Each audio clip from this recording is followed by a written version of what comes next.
Before we start, I want to state that the COVID-19 mask mandates were not only unconstitutional, but illegal as well, as I will show later in this review.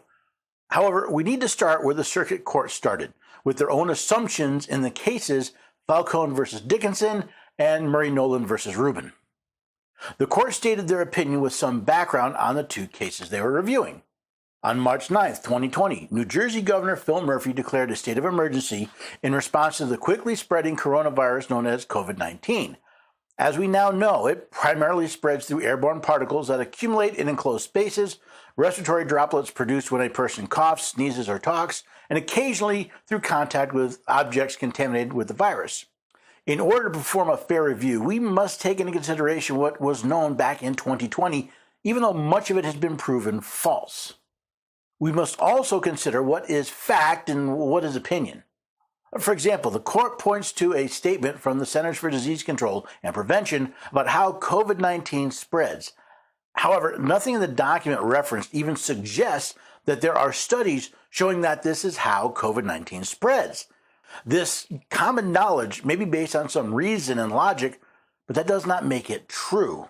While later studies, such as the one known as the Cochrane Report, found that, in general, masking made little, if any, difference in the spread of SARS-CoV-2, which is the virus that causes COVID-19.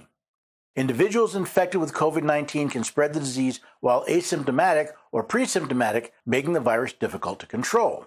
Once again, we see decisions being driven by assumptions that later turn out to be untrue.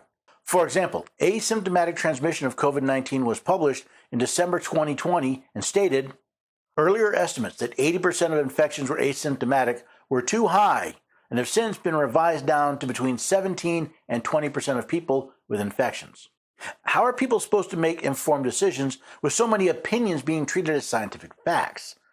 In part because of these assumptions, Governor Murphy took several steps. Over the course of the ensuing months, Governor Murphy issued a series of executive orders to monitor and curb its spread. One of them mandated that New Jersey schools maintain a policy regarding mandatory use of face masks by staff, students, and visitors in the indoor portion of the school district premises, except, for example, when an individual qualifies for and obtains a medical exemption. In preparation for the 2021-2022 school year, New Jersey school districts, including the Freehold Township and Cranford Township school districts, implemented mandatory indoor masking policies consistent with the executive order. Both Mr. Falcone and Ms. Murray Nolan objected to the New Jersey mask mandates in school. Both attended school board meetings unmasked, were confronted by members of the board, and threatened by the board with contacting law enforcement. Both stated that attending the board meeting maskless was constitutionally protected political speech and that the boards had retaliated against them for it. Mr. Falcone by the board canceling subsequent meetings, and Ms. Murray Nolan by her being arrested. Both eventually sued their respective school boards and law enforcement under 42 U.S.C. 1983, Civil Action for Deprivation of Rights, and New Jersey Statute Title 10, Civil Rights, 10, Section 6-2. In Mr. Falcone's case, the district court dismissed the amended complaint on the ground that Falcone had no standing to sue.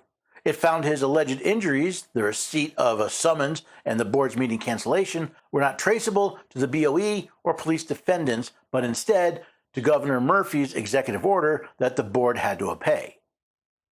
It followed, in the district court's view, that Falcone's alleged injuries also were not redressable by injunctive relief because an injunction directed at defendants would not enjoin the governor from implementing or enforcing a mask mandate. Now, the circuit court reversed that decision on standing and remanded the case back to the district court. In Ms. Murray Nolan's case, the district court rejected the Cranford defendant's standing arguments, but agreed Murray Nolan failed to state a claim for First Amendment retaliation. Her alleged right to appear at the board meetings without a mask was not inherently expressive conduct, it reasoned, but rather was expressive only because she told defendants that it was and sued to prove it. The circuit court found, amid valid government-mandated health and safety measures, refusing to wear a mask is not expressive conduct protected by the First Amendment. Murray Nolan's retaliation claim also fails because the police had probable cause to arrest her, and she does not link her constitutionally protected free speech activities, example, her social media posts, to any of the Cranford defendant's allegedly retaliatory actions. We thus affirm the district court's dismissal of her amended complaint.